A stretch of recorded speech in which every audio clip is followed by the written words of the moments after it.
সেদিন দলে দলে লোকজন আমাদের ঘরে ঢুকছিল। কেউ দেখছিল আম্মাকে, কেউ আব্বাকে। অথচ সবার দেখার কথা ছিল আমার বড় আপাকে। সময়টা ছিল হেমন্তের এক সোনাঝরা মিষ্টি দুপুর। সারা বাড়ি জুড়ে থই থই আনন্দ। আমাদের পরিবারের প্রথম বিয়ে বলে কথা। অবনী আপার বিয়েটা তখন সম্পূর্ণ হয়ে গিয়েছে কায়সার ভাইয়ের সাথে। কায়সার ভাই হলো আমাদের বড় চাচার মেজো ছেলে। দাদি আব্বাকে প্রচণ্ড ভালোবাসতেন, ছোট ছেলে বলে। আবার সেই ছোট ছেলের ঘরের প্রথম সন্তান আমার অবনী আপা। দাদির পরাণ ছিল আমার অবনী আপা। দাদি খুব চেয়েছেন নিজের পাত্র ঠিক করবেন তার অবনীর জন্য। হলোও তাই। বাবাও জীবন সায়নে চরণ ফেলা মায়ের অবদান ফেলতে পারেননি। এক বাক্যে রাজি হয়ে গেলেন। আপার সাথে কাউসার ভাইয়ের বিয়ের কথা যখন দুই পরিবারের মাঝে পাকা হয় তখন আপা ক্লাস 8-এ পড়ে, বয়স 14, আর কাউসার ভাই তখন কলেজে পড়ে, হোস্টেলে থাকে। আপা কলেজ পাশ করলেই বিয়ে হবে। গুরুগম্ভীর কাউসার ভাইয়ের দিক থেকেও কোনো আপত্তি ছিল না। আপার সাথে অতিরিক্ত কথাও বলতেন না তিনি। আপাও লজ্জায় লুকিয়ে লুকিয়ে থাকতো কায়সার ভাই বাড়ি এলেই। আব্বা তারপর বিদেশে চলে যায়। সব কিছুই ঠিকঠাক চলছে। এদিকে যখন আপা কিশোরী বয়স পেরিয়ে চঞ্চল তারুণ্যে পা রাখল, দুই পরিবারের অপেক্ষার অবসান হলো। বিয়ের দিন ঘনিয়ে আসছে। আম্মা আব্বাকে চিঠি লিখলেন আপার বিয়ের বিষয়ে। তখন চিঠির স্বর্ণালী যুগ ছিল। চিঠির উত্তর আসতে 3 মাস লেগে যেত। বসে থাকার সময় নেই। আম্মা আমাকে সাথে করে বড় বাজারে গেলেন। আব্বার কাছে টেলিগ্রাম করলেন কিভাবে কি করবেন বিয়ের বিষয়ে। তখন টেলিগ্রাম ছিল দেশের বাইরে বার্তা আদান প্রদানের সবচেয়ে দ্রুততম মাধ্যম। আব্বার থেকে জবাব এলো, আমি অবনীর বিয়ের আগেই বাড়িতে পৌঁছে যাব। তুমি সব প্রস্তুত করতে থাকো। তারপর আব্বা অনেক টাকা পাঠিয়েছিল বড় আপার বিয়ের উপলক্ষে। বিয়ের কার্ড ছাপানো শেষ, বিলি করাও শেষ, সমস্ত আয়োজন শেষ। আব্বার আশা হয় না। বিয়ের দিন যত ঘনিয়ে আসছে আমার মন খারাপ ততই গভীর হচ্ছে গিরিখাদের মতন। আপার গায়ে হলুদের দিন মেজো আপা মানে সজনী আপা চঞ্চল গলায় আম্মাকে বললেন, তোমার জামাই আসে না কেন? আগের মতো চিঠিও লেখো না আমাদের কোনো বোনের কাছে? দূরে গেলে বুঝি পুরুষ মানুষের মন পাথরই হইয়া যায়? তখন আম্মার হাতে নারকেল শলার চিকন বিছানার ঝাড়ু ছিল। আম্মা চ্যাত করে উঠলেন গরম তেলে পানি পড়ার মতোই। সেই ঝাড়ু দিয়ে সজনী আপার পিঠে এলোপাথারি মারলেন। গজগজ করে বললেন, পড়াশোনা করে মুখের ভাষা এমন হলো কেন তোর? পিতাকে নিয়ে কেউ এভাবে কথা বলে? জালিম কোথাকার! বাড়িতে এসে বসে থাকলে পেটে ভাত আসবে, আর বইয়ের ভাষায় কথা বলতে পারিস না? তুই ধোপা বাড়ির মেয়েদের সাথে মিশে নষ্ট হয়ে যাচ্ছিস দিন দিনে। পরিবারের কার সাথে কিভাবে কথা বলতে হয় জানিস না। তোর পড়াশোনা বন্ধ। কি লাভ হচ্ছে পড়াশোনা করে? কি শিখছিস স্কুল গিয়ে? তোর আব্বা আসলেই তোকে বিয়ে দিয়ে দেব কোনো জেলে বা মাঝির কাছে। তখন এইভাবে কথা বলিস তুই? আমি অবনী রজনী কিভাবে কথা বলি দেখিস না? সজনী আপা তখন মিনমিনিয়ে বলল, তুমি হইলা মাস্টারের মাইয়া, তুমি তো বইয়ের ভাষায় কথা কইবাই। কি লাভ গ্রামে থেইকা শুদ্ধ ভাষায় কথা বইলা? সেই লারকি ঠেলতে হইব। যেই লাউ সেই কদু। আমি কিছু বলি না, চুপচাপ বোকার মতো দাঁড়িয়ে থাকি। আম্মা কাজের ব্যস্ততায় ডুবে যায়। ঘরভর্তি অতিথি। আপার বিয়ে উপলক্ষে ঢাকা থেকে বড় মামারাও এসেছে গায়ে হলুদের দিন বিকেলেই। সবাই আব্বার কথা জানতে চাচ্ছে আম্মার কাছে। নানু উৎকণ্ঠা নিয়ে জিজ্ঞেস করল, কি রে জেসমিন, কইলি না জামাই আইব অবনীর বিয়ার আগেই? আম্মা আগে দাদিরই উত্তর দিল, বিয়ান আইব আমার মন কইতাছে। দাদির কথা ঠিক হয়েছে। আব্বা সত্যি সত্যি আপার বিয়ের দিন শেষ দুপুরে এসে পড়ল। কিন্তু চমকপ্রদ কাহিনী হলো আব্বার পায়ে পায়ে সঙ্গী হয়ে বিড়ালের ন্যায় এক বিদেশিনীও ঢুকলো আমাদের ঘরের ভিতরে। অল্প সময়ের ব্যবধানে বিয়েবাড়ির উৎসবমুখর পরিবেশ থমথমে রূপ ধারণ করল। সবাই অবাক চোখে আব্বাকে দেখছে আড়ালে আবডালে। আশেপাশের বাড়ির মানুষ জটলা বেঁধে আমাদের ঘরে ঢুকলো। গ্রামে সামান্য কিছু ঘটলেও আগুনের হলকার মতো চারদিকে ছড়িয়ে যায়। নানা জানে নানা কথা বলেছে।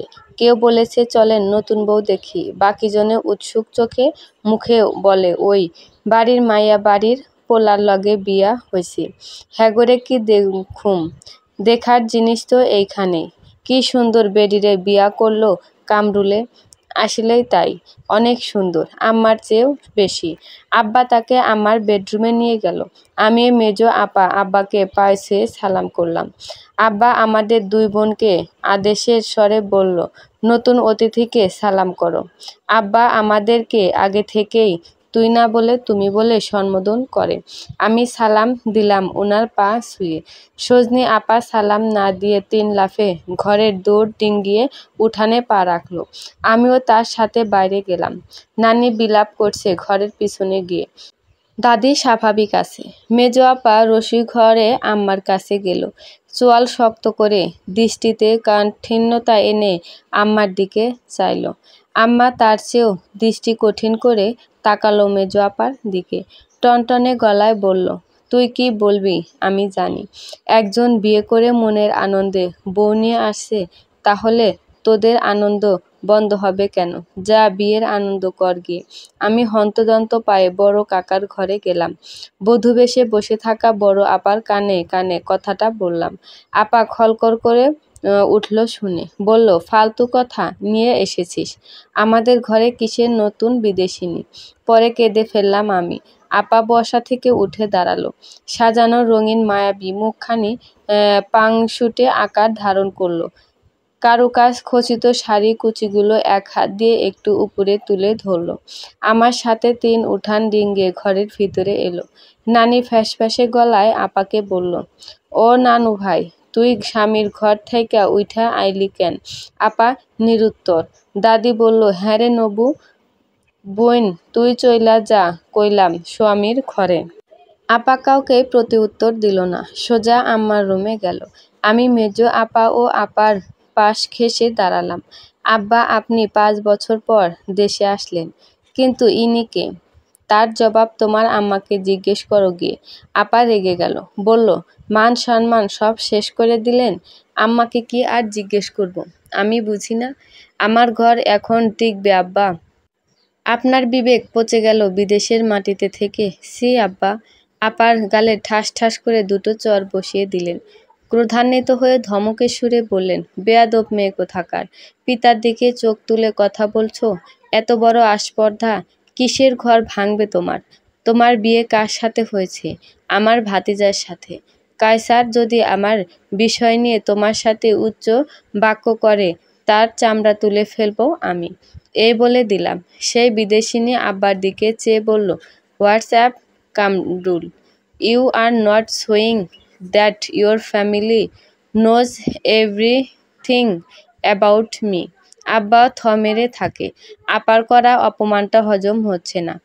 আপা গাল হাত দিয়ে দাঁড়িয়ে কান্না করছে। আব্বার উত্তেজিত গলা শুনেই আম্মা ছুটে এলেন।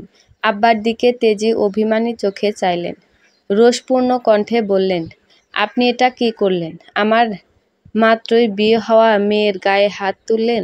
আপনি কি মানুষ? আব্বা হেরে গলায় বললেন, ও মার খেয়েছে তোমার জন্যই। তোমাকে তো সবই বলেছি। তুমি যদি বিষয়টা ওদেরকে আগেই সহজ করে বুঝিয়ে বলতে, তাহলে সব কিছু অস্বাভাবিক হতো না। তুমি তো বললে ওকে বাড়ি নিয়ে আসতে, নাকি এখন সব কিছু অস্বীকার করবে আমি কিছুই জানি না বলে? আমরা 3 বোন বিস্ফোরিত চাহনিতে একে অপরের দিকে চাইলাম। ভাবলাম, আম্মা আব্বার দ্বিতীয় স্ত্রীর কথা জানে? রহস্যটা কোথায়? আম্মা নীরবে ঘর থেকে বেরিয়ে গেলেন। আম্মার পিছন পিছন 3 বোনও বের হয়ে গেলাম। সবাই যার যার মতো এদিক ওদিক ছড়িয়ে গেল। সবার চোখে মুখে রাজ্যের বিরক্তি, উদ্বেগ ভর করে আছে থ মেরে থাকা মেঘরাশির ন্যায়।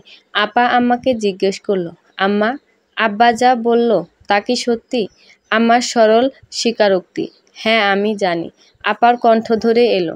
ভেজা কণ্ঠে জানতে চাইল, আম্মা কেন নিজের পায়ে নিজে কুড়াল মারলেন?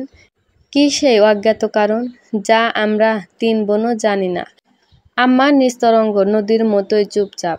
দিনের কলরবে প্রগাঢ় নৈশব্দতা আমার আম্মাকে ঘিরে। সজনি আপা জেদি, চঞ্চল, অধৈর্যশীলা। কড়া সুরে বলে ফেলল, আম্মা আমি হেই সাদা চামড়ার বেডিরে মাইরা ফালামু। আমাদের ঘরে হেই থাকতে পারবো না।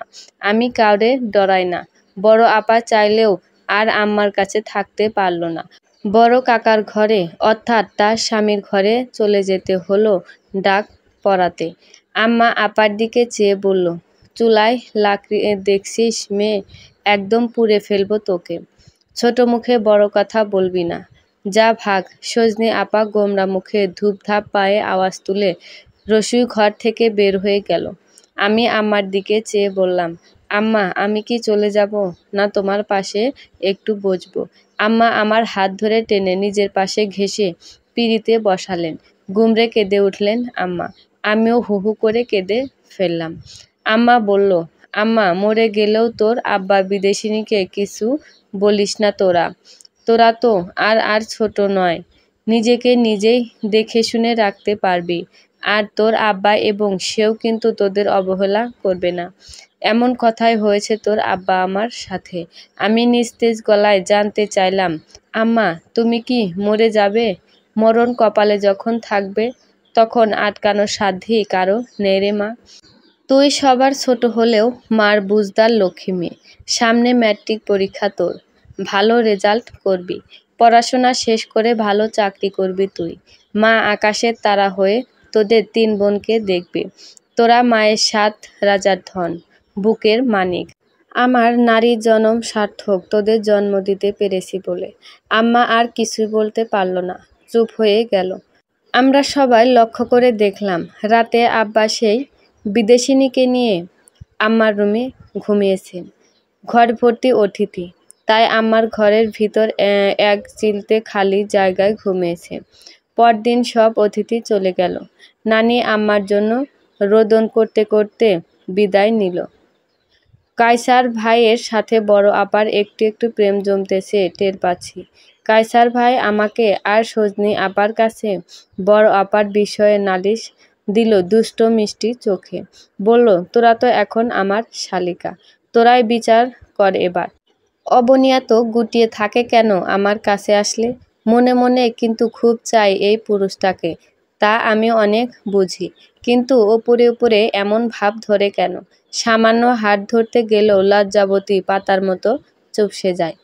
এভাবে চললে আমি 5 বছরেও বাবুর আব্বু ডাক শুনতে পারবো না। কায়সার ভাইয়ের মুখে এটা শুনেই সজনি আপা বলল, ওমা গো, আমার বোন বেশি শরমে মরে। এর লাই তুমি বুঝি বেশরমপানা করবা ভাই? কি সব কথা কইলা আমরা 2 নাদানের কাছে? সজনি আপা সরে গেল কায়সার ভাইয়ের সামনে থেকে। কিরে উতলা রজনী, তুইও কিছু শুনা আমারে? আমি আর কি শোনাবো ভাই? আব্বার ঘটনায় হয়তো আপার মন খুব খারাপ, সেটার জন্যও তো আমিও ক্ষেপে আছি। বিয়ের আমেজটা সাঙ্গ হোক, তারপরই কামরুল মিয়ার সাথে বোঝাপড়া আছে আমার। আমার চাচিরে সে এভাবে ব্যথার সমুদ্রে ফেলে পার পাবে না, অন্তত আমার কাছ থেকে। আচ্ছা কায়সার ভাই, আমি এখন যাই। আপনাদের 2 শিলপাটার মাঝে আমি আদা হয়ে পিষে যেতে চাই না বলে আমিও সরে গেলাম কায়সার ভাইয়ের সামনে থেকে। তারপরের দিন বিকেলে দাদি 1-2 কথায় আব্বার ওপর বিরাট অসন্তোষ প্রকাশ করলো দ্বিতীয় বিয়ে নিয়ে। আব্বাও এই প্রথম দাদির মুখে মুখে তর্ক করলো নানান যুক্তি খণ্ডন করে। আব্বা ক্ষেপে গেল আমার ওপরে। কেন দাদিকে বুঝিয়ে ম্যানেজ করে রাখলো না আগেই? তাহলে আজ মায়ের মুখে সে এসব কথা শুনতে হতো না। আম্মার সাথে আব্বার তর্ক এক পর্যায়ে সংঘাতে পরিণত হলো। আব্বা আম্মার গায়ে হাত তুলে ফেলল। এটা সজনি আপা দেখে আব্বার ওপর চড়াও হলো। আপা সেই বিদেশিনীকেও ভুলভাল ইংরেজিতে গালিগালাজ করলো।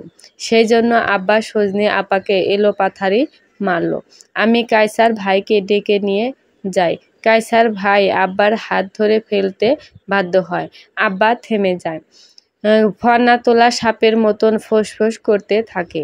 পরদিন সূর্য ওঠার পরপরই দাদি কায়সার ভাইকে নিয়ে রেজিস্ট্রি অফিসে যায় এবং দাদি তার সমস্ত সম্পত্তি ভাগ করে দেয় সবারই মাঝে। সেখানে আমার আম্মাও ছিল। দাদা দাদিকে অনেক ভালোবাসতো এবং দাদা নাকি দাদিকে টিয়া পাখি বলেই ডাকতো। তোর দাদার সকল স্থাবর অস্থাবর সম্পত্তি সুস্থ থাকা অবস্থায় দলিল করে দিয়ে দেয় দাদির নামে।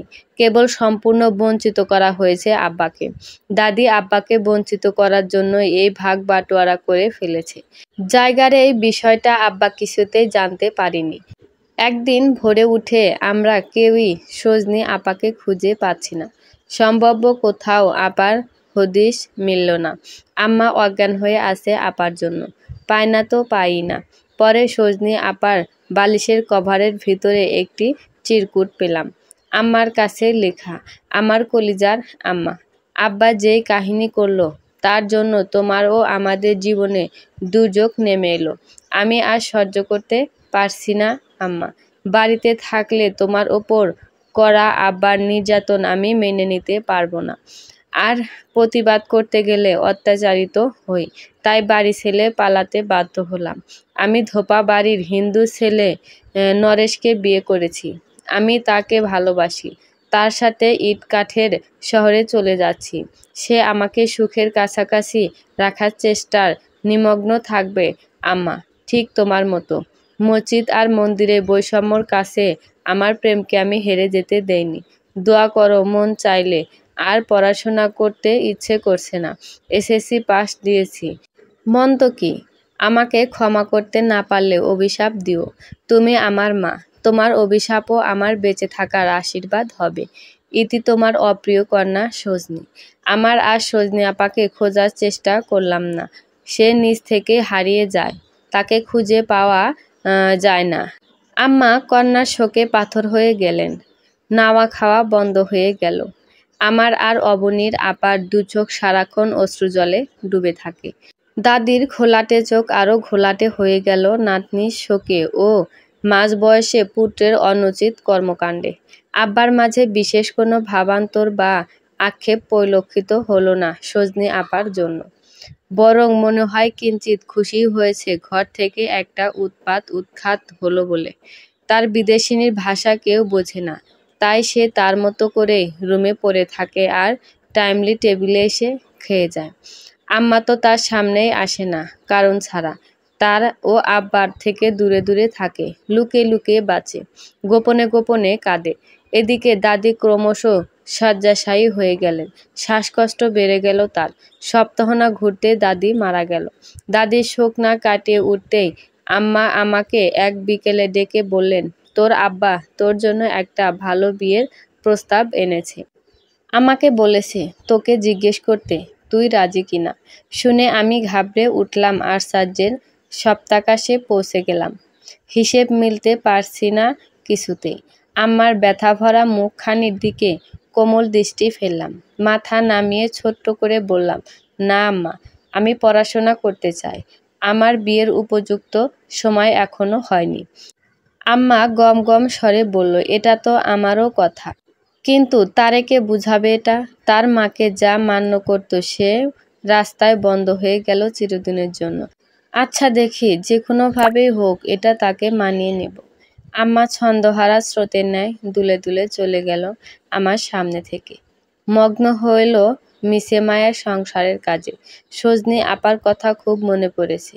জানি না কেমন আছে, কোথায় আছে সেই নরেশের সাথে। একটু পর আম্মার সাথে আব্বার বাস খায় গলায় আওয়াজ শুনতে পেলাম।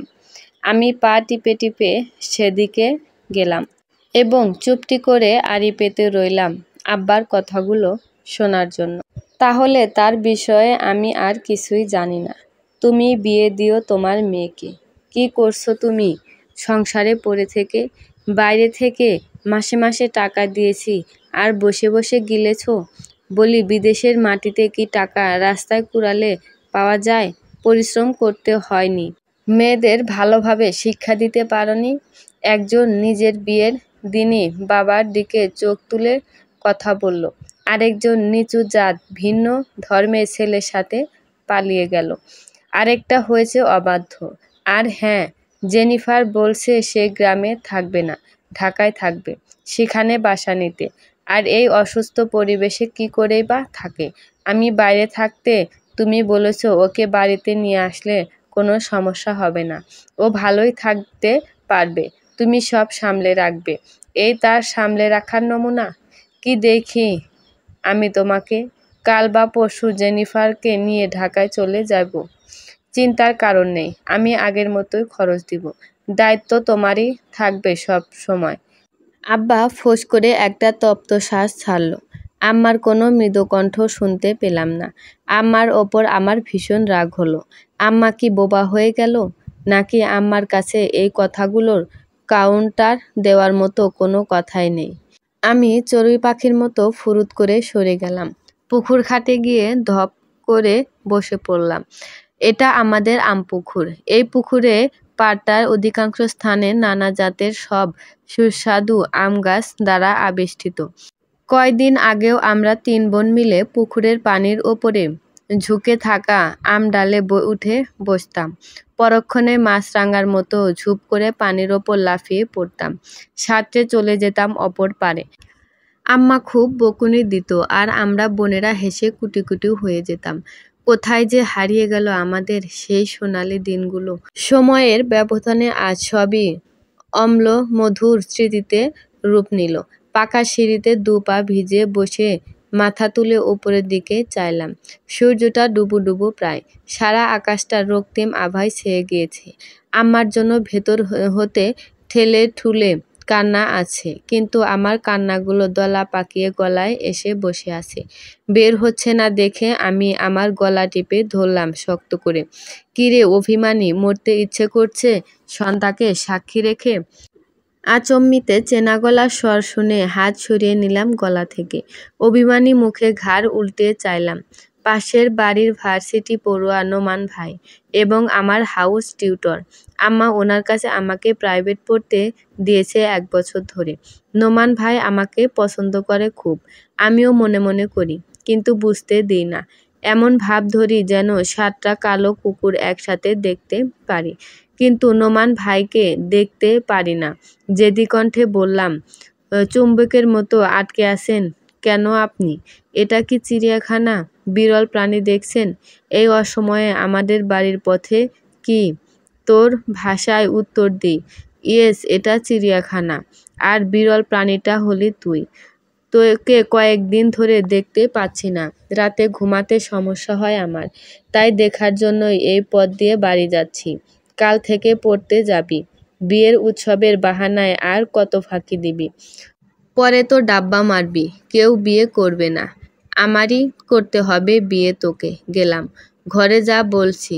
শাসনের ভঙ্গিতে গম্ভীরপূর্ণ কণ্ঠে বললেন কথাগুলো। আমি শরমে মরে গেলাম।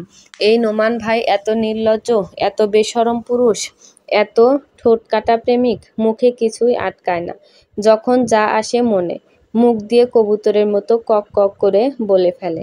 আমি হাতের কাছে পড়ে থাকা ছোট একটি পাথর ছুঁড়ে মারলাম নোমান ভাইয়ের দিকে। উনি ক্যাচ ধরে ফেললেন হাত উঁচিয়ে। বিজয়ের হাসি দিয়ে বললেন, শান্তি পেয়েছিস তো? তুই শান্তি পেলে আমার শান্তি। শীষ বাজাতে বাজাতে দ্রুত পায়ে চলে গেল নোমান ভাই। চারপাশ জুড়ে আঁধার ঘনিয়ে এলে টেরি পেলাম না। আম্মা এগিয়ে এলো, সজাগ কণ্ঠে বলল, কিরে রজনী, পুকুর ঘাটে বসে আছিস কেন? এমনিতেই আম্মা, ভালো লাগছে না।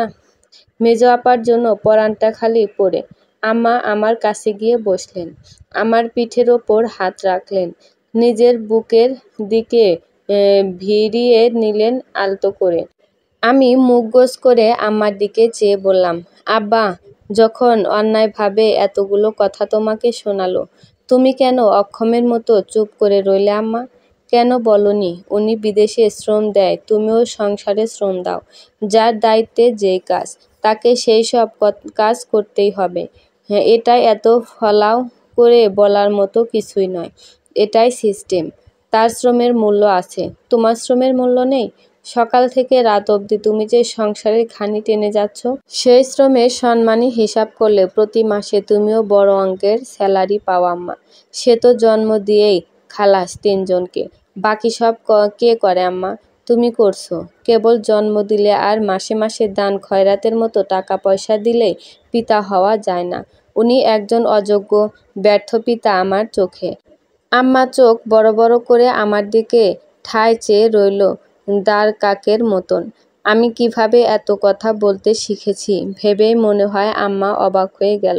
পড়াশোনায় ভালো আমি, কথার পিঠে কথা বলতে শিখেছি, যুক্তি খণ্ডন করতে শিখেছি। আমি অবনী নয় মার খেয়ে চুপ করে থাকবো। আমি সজনী নয় না বুঝে ঘাট তেরামি করে অযৌক্তিক কথা বলবো। আমি রজনী, শান্ত, ধীর, অল্পভাষী, অচঞ্চলা, অনেকটা ইন্ট্রোভার্ট, কিন্তু বোকা নই। সিচুয়েশন বুঝে পা ফেলতে পারি। এটা আম্মার কাছ থেকেই শিখেছি। আম্মার শরীরের সাথে লেগে লেগে ঘরে চলে এসেছি। নতুন বিয়ে, কায়সার ভাইও বাড়িতে, তাই বড় আপা আমাদের ঘরে আসতে পারছে না। আমি সেদিকে গিয়ে সব বলতে পারছি না, কিন্তু বড় আপাকে সব কিছু জানানোর জন্য মনটা খুব আঁকুপাকু করছে। কারণ আব্বার সেদিনের কথায় বেশ স্পষ্ট হলো তার দ্বিতীয় বিয়ের বিষয়ে আম্মা সব জানে এবং আম্মার সম্মতি নিয়েই কাজটি ঘটেছে। আপাসহ আম্মার থেকে এই বিষয়ে জানতেই হবে। 2 দিন পর আব্বা তার বিদেশিনীকে নিয়ে ঢাকায় চলে গেল। আব্বা চলে যাওয়ার পরে আম্মা আর্তনাদ করে কাঁদলো আব্বার জন্য।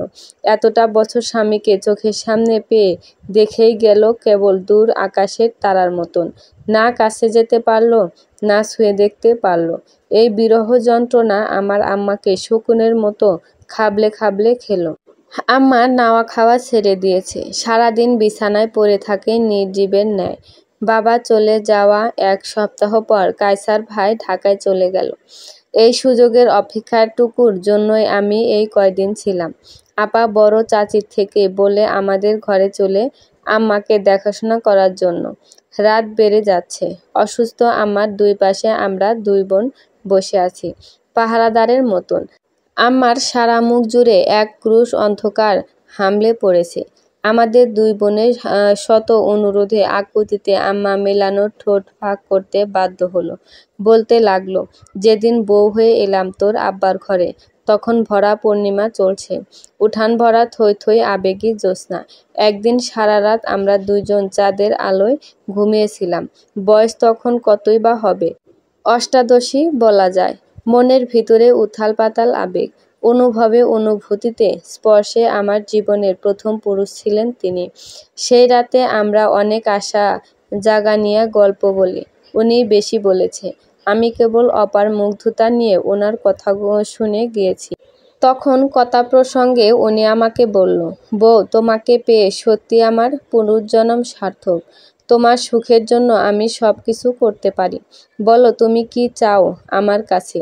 তখন কোনো কিছু না বুঝেই না ভেবেই আমি উনার মাথা ছুঁয়ে বলে ফেলি, আপনার ভালো থাকাই আমার একমাত্র চাওয়া ও এক দুনিয়া পাওয়া। বলেন আপনি কি চান আমার কাছে, আমি কিভাবে সুখী করতে পারি আপনাকে। উনি আমার হাতকে ওনার মাথায় আরো মজবুত করে চেপে ধরলেন। বললেন, সত্যি বলছো বউ। বললাম, হাজার সত্যি, লাখো কোটি সত্যি। বলেন এখন কি চাইবো। তোলা থাকুক যত্নে। যদি কোনোদিন তোমার থেকে কিছু চাইবার মতো অবস্থা হয়, সেদিন অবলীলায় চেয়ে নিব। ফিরিয়ে দেবে না তো আবার। বললাম, জীবনেও না, মরলেও না। তখন ক্ষণাক্ষরেও বুঝতে পারিনি যেচে আমার দেয়া প্রতিশ্রুতি আমার জীবনের অভিশাপ হয়ে দাঁড়াবে, যার পরিণাম আজকের এই পরিণতি। আম্মা একটু থামলেন, পানি খেতে চাইলেন পিপাসিত পথিকের ন্যায়। পানি ভর্তি মাটির কলসি ও জগ আম্মার শিয়রে রাখা ছিল। আম্মা আবার মাটির কলসির পানি খেতে তৃপ্তিবোধ করেন। আম্মা নলকূপের পানি কলসিতে ভরে রাখেন আগের দিন। 24 ঘন্টার ব্যবধানে সেই জমা পানি প্রচুর ঠান্ডা হয়ে যেত। আম্মা আগে থেকেই প্রচুর পানি পান করেন। আপা আম্মার মাথা তুলে ধরে পানি খাওয়ালেন। আম্মা মাথা হেলে দিল বালিশের ওপরে। আমরা আম্মাকে আর জোর করলাম না বলার জন্য। আম্মার ব্যথাতুর গল্পের সারবস্তু আমাদের চোখের সামনে দীপ্তিময় প্রদীপের মতো জ্বলজ্বল করে জ্বলছে। আমরা চেয়েছি আম্মা ঘুমিয়ে পড়ুক, আর বলতে হবে না। কিন্তু আম্মা ঘুমালেন না। ক্ষীণকায় ঘোলাটে চোখে পিট পিট করে চাইলেন আমাদের 2 বোনের দিকে। দুর্বল স্বরে বলতে লাগলেন তার জীবনের গল্পের বাকি অংশ। উনি আমার সারা গাল আদরে আদরে ভরিয়ে দিলেন। ওনার মুখে মায়া মায়া কথাগুলো শুনে আমার ভিতরে সমস্ত আবেগ টইটম্বুর হয়ে ওঠে। অতি অল্প সময়ে ওনাকে অনেক বেশি ভালোবেসে ফেলেছি। উনিও অনেক ভালোবাসতো আমায়। আমাদের দাম্পত্য জীবন ছিল সবার চোখে ঈর্ষণীয়। সম্পর্ক ছিল গতিশীল। উনি আমায় সারাক্ষণ চোখে হারাতো। এই ভিতরে সময়ের রথে চড়ে পরপর তোরা 3 বোন জন্ম নিস। তবে শুরুতে একটা পুত্র সন্তান হয় আমাদের। দুর্ভাগ্যক্রমে সেই আঁতুড়ঘরেই অর্থাৎ 15 দিনের মাথায় মারা যায়। এরপর সে আর কোনো সন্তান হয়নি। কারণ তার ভয় ও বিশ্বাস ছিল এরপর যা হবে কন্যা সন্তান হবে। আমিও আর জোর জবরদস্তি করিনি। কেননা যদি আসলে কন্যা সন্তান হয় তখন ওনার অবহেলার শিকার হব মা মেয়ে দুজনেই। রজনী জন্মাবার পর হতে লক্ষ্য করি দিনে দিনে আমার প্রতি ওনার সমস্ত আবেগ, মায়া, মমতা, দায়িত্ব, যত্ন কোথায় যেন কর্পূরের মতো মিলে গেল। কোনো সুদূরে ভেসে গেল শুকনো খড়কুটোর মতন। আমি আর ওনার ভালোবাসার তল খুঁজে পাই না। জেনিফারকে বিয়ে করেছে তোর আব্বার 2 বছর হয়েছে। জেনিফার ডিভোর্সি ছিল। আমাকে জানিয়েছে 6 মাস আগে। সে জেনিফারের বাবার কোম্পানিতে জব করত। আর তোর আব্বা নাকি সেখানে অন্য একজনের কী ভুলের কারণে ফেঁসে যায় এবং তোর আব্বার জন্যই সেই কোম্পানির বিরাট ক্ষতি হয়। তখন তোর আব্বা চাকরি চলে যাওয়া অবস্থা হয়। আর চাকরি চলে গেলে সে নিজেও কিভাবে চলবে? আমাদেরও পথে বসে যেতে হবে। অন্য কোম্পানিতে গিয়ে চাকরি করার মতো সিচুয়েশনও ছিল না। এদিকে জেনিফার থেকে প্রস্তাব আসে, তাকে বিয়ে করলে চাকরি যাবে না, বেতনও কাটা হবে না, তাদের লস কমিয়ে আনতে। জেনিফার তোর আব্বাকে পছন্দ করত শুরু থেকেই। নানা কারণে তাদের দেখা হতো, কথা হতো। এভাবে সখ্যতা ঘনিষ্ঠতায় রূপ নেয়। আরেকদিকে তোর আব্বা একটি পুত্র সন্তানও চেয়েছে। সে এখন সন্তান সম্ভবা। হয়তো জেনিফারের মাধ্যমে তার সেই ইচ্ছা হবে। আমাকে যেদিন বিষয়টা জানালো তার আগে মনে করিয়ে দিই, বহু বছর আগে চাঁদের আলোকে সাক্ষী রেখে এক রাতের কথা। আমি তোর আব্বাকে অনেক ভালোবাসি। তার চাওয়াকে পায়ে ঠেলে দেওয়ার সাধ্য আমার ছিল না। হ্যাঁ, তোরা হয়তো বলবি আমি কেন শক্ত অবস্থায় নিইনি, কেন অবলার মতো অবলীলায় তার চাওয়াকে প্রাধান্য দিয়েছি। বলতে পারিস আমি মাথা পেতে নেব। আমি নারী, আমি স্ত্রী, আমি তার মায়াতে, এই সংসারের মায়াতে, তোদের মায়াতে আটকে গিয়েছি বড়শির আধারের মতো। তোর আব্বা বলেছিল আমি তার হৃদয়ে আগের স্থানেই রইব সারা জীবন। কিন্তু তার এ কথাও মিথ্যা ছিল। শুধুই বলা ছিল, মুখের কথা ছিল। এতটা বছর পর বাড়িতে এলো, অথচ আমার হাতটুকু ধরার অনুভূতিও তার মাঝ থেকে বিলীন হয়ে গেল আমার জন্য। আমি কার জন্য এত বড় ত্যাগ দিলাম? এই দুঃখ নিয়ে আমি যে আর বাঁচতে পারছি না মারে। আম্মা ফুঁপিয়ে কাঁদতে লাগলেন ছোট বাচ্চার মতন। আমরা 2 বোন আমাকে মিথ্যা সান্ত্বনা দিয়ে ঘুম পাড়িয়ে দিয়েছিলাম। পরের দিন প্রভাতকালে আমি উঠে ধোপা বাড়িতে চলে গেলাম। বড় আপা ঘরের সব কাজ করতে লাগলো। নরেশের মাকে বললাম, আপনার ছেলে যোগাযোগ করলে বলবেন আমার আম্মা মৃত্যুশয্যাশায়ী। দেখতে চাইলে যেন আপাকে বাড়িতে এনে দেয়। তিনি বসতে বললেন। আমি না বসেই হনহন পায়ে তাদের বাড়ি ছেড়ে চলে এলাম। আস্তে আস্তে ভাবি, পৃথিবীতে সত্যিই কি প্রতিটি মানুষ সুখের নাগাল অবধি পৌঁছাতে পারে? হয়তো না। সবাই সুখের কাছাকাছি যেতে পারে। বড়জোর এই বাড়িতে চলে গেলাম। পরের দিন দুপুরেই দেখি সজনী আপা হাজির বাড়িতে। নরেশ তাদের বাড়িতে চলে গেল। আপা রুগ্ন আম্মার পায়ে পড়ে অঝরে কাঁদল।